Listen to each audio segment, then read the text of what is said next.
2000 সিসির গাড়ি 1 লিটারে 17 কিলোমিটার কিভাবে চালাবেন, বা 1 লিটারে 20 কিলোমিটারের মধ্যে কিভাবে চালাবেন, আজকে এই পুরো ভিডিওটাতে কথা বলবো। আমি আপনাদের ভাই আছি।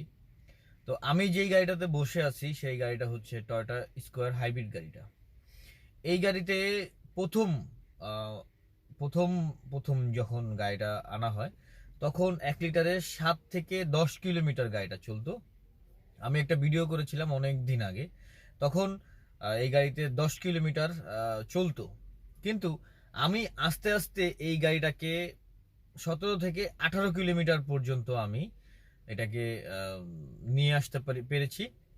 এই ট্রিক্সটাই আপনাদের সাথে আজকে শেয়ার করব। সম্পূর্ণ ভিডিওটা দেখবেন, তাহলে বুঝতে পারবেন যে কিভাবে আপনি এই গাড়িটা 1 লিটারে 17 কিলোমিটার গাড়ি চালাবেন। 17 কিলোমিটার গাড়ি হোক, 18 কিলোমিটার গাড়ি হোক 1 লিটারে, তো এটা কিভাবে চালাবেন সেটা আপনাদেরকে ড্যাশবোর্ডের থেকে আপনাদের দেখাচ্ছি। আপনারা দেখতে পাচ্ছেন বাম পাশে সিএইচজি মানে ব্যাটারি, তারপর হচ্ছে ইকো এবং পাওয়ার মোড। এখন নিচেও দেখতে পাচ্ছেন যে ইকো মোড দেওয়া আছে। ইকো মোড দেওয়া থাকলে কি হবে, আপনি যদি প্রপার এক্সিলেটরটা না দিতে পারেন, আপনি যদি প্রপার এক্সিলেটরটা ভালো মতো প্রেস না করতে পারেন, তাহলে কিন্তু আপনি 1 লিটারে বেশি মাইলেজ পাবেন না। ইকো মোড কিভাবে দিতে হয় সেটাকে দেখাই। ইকো মোড দিতে হলে এখানে একটি বাটন আছে, এখানে 3টা মোড আছে গাড়িতে। 3টা মোডের থেকে আপনি ইকো মোডে বাটনটা প্রেস করলেন। প্রেস করার পরে এখানে ইকো মোড হইল। আপনি যখন গাড়ি চালাবেন, যত গতিতে আপনি গাড়ি চালানো না কেন, আপনাকে ইকো মোডের বাইরে আপনি যদি না যান, আপনার আরপিএম যেটাকে বলে, আপনি যদি ইকো মোডের বাইরে যদি না যান, তাহলে কিন্তু আপনি 1 লিটারে ভালো মাইলেজ পাবেন।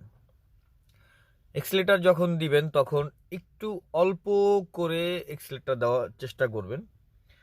অনেক অনেক জায়গায় আপনার প্রয়োজন পড়বে, সেখানে আপনি পাওয়ার মোড বা আপনি জোরে এক্সিলেটর দিতে পারেন, কোনো সমস্যা নাই। কিন্তু সচরাচর যখন আপনি নর্মাল ওয়েতে গাড়ি চালাবেন ঢাকার রাস্তায়, তখন আপনি ইকো মোডে গাড়ি চালানোর চেষ্টা করবেন। ইকো মোড অন করার পরও কিন্তু পায়ের যেই ব্যাপার স্যাপার থাকে, পায়ের যে এক্সিলারেশন ব্যাপারটা থাকে, সেটা যদি আপনি ভালো মতো না দেন, তাহলে কিন্তু আপনি 1 লিটারে আপনি এত মাইলেজ পাবেন না।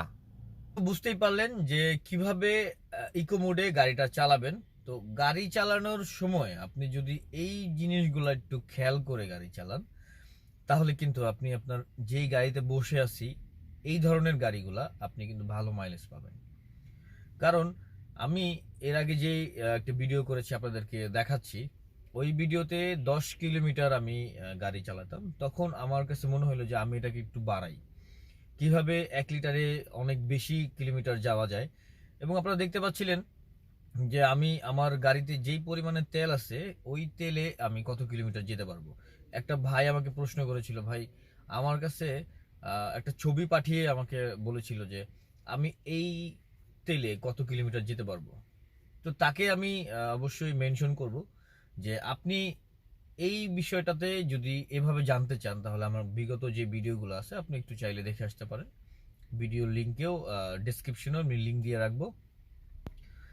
আজকে আপনাদেরকে একটু শর্ট করে দেখানোর চেষ্টা করলাম, এবং আমি আপনাদেরকে বোঝানোর ট্রাই করি সবসময় যে আপনারা গাড়ি কিভাবে ভালো মতো চালাবেন। গাড়ি সবাই চালাতে পারেন এবং সবাই চালাতে পারবেন, কারণ এটা অনেক কঠিন কোনো বিষয় না। একটু বেসিক নলেজ থাকলে আপনি গাড়ি চালাতে পারবেন, কিন্তু ভালোভাবে যে গাড়ি চালানোটা সেটার উপর এটা ডিপেন্ড করে কিন্তু।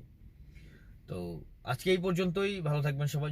যদি ভিডিওটা ভালো লেগে থাকে, যদি আপনার কোনো উপকার এসে থাকে, বা আপনি কোনো ইনফরমেটিভ ভিডিও মনে করে থাকেন, আপনার দ্বারা আমার দ্বারা আপনার কোনো ইনফরমেশন আপনি যদি পেয়ে থাকেন, তাহলে অবশ্যই আপনার কাছে রিকোয়েস্ট থাকবে চ্যানেলটা সাবস্ক্রাইব করে রাখবেন, আর পাশে থাকে বেল আইকনটি দিয়ে রাখবেন, যাতে এই ধরনের ইনফরমেটিভ ভিডিও ড্রাইভিং রিলেটেড আপনি খুব দ্রুত আপনার কাছে পান।